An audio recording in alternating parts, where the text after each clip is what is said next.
na ikaw maoy matinud-anon, naglakaw uban sa Ginoo nga malig-on. Sa pag-alagad wala gayud mahadlok, ang imong pagtuo maoy imong kusog. Paniabot ang adlaw nga nalayo ka sa dalan sa kalibutan, nadani ka. Ang kahayag nga kanihato imong gila, hinay-hinay nimong gibiyaan ug gitaligdan pa.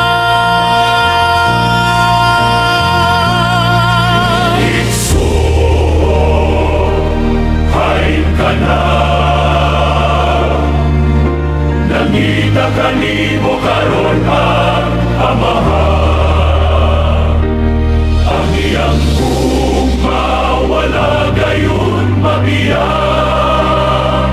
Bisan nalayo ka, gihigugma kaniya. Igsoon, hain ka na, pabinawa ang tingog sa grasya. Ayaw kahadlok sa pagduol, pag-usap. Kay ang Ginoo nagpaabot kanimo sa kanunay.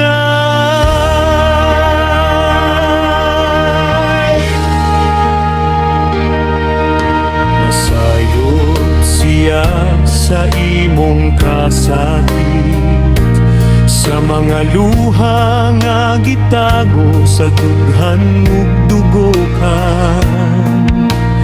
Bisan pa sa imong mga kasaypanan, dili mahurot ang iyang kapasayloan.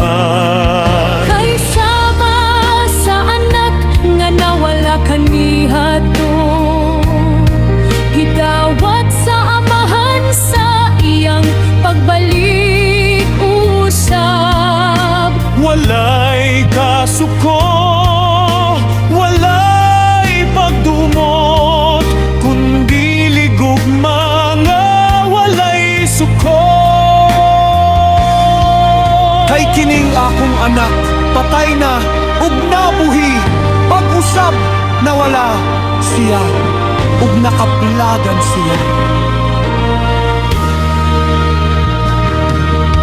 Bukas pa ang pultahan sa panimalay, anaa paghihapon ang Amahan nga nakulat nga gunay. Ay, ang imong kagahapon dili maoy katapusan, kay adunay bag-ong kinabuhi sa iyang presensya.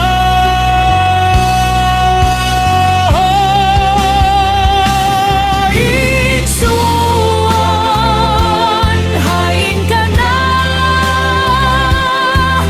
ang imong lingkuranan, ani apa, balik na sa gugma nga walay sama.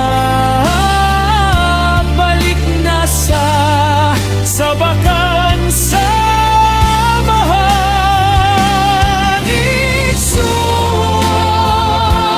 hain ka na, Ayaw na paglangan pa, kaysa mga bukton sa Ginoo nga buhi. Makita pag-usap ang kalinaw sa imong kasingkap.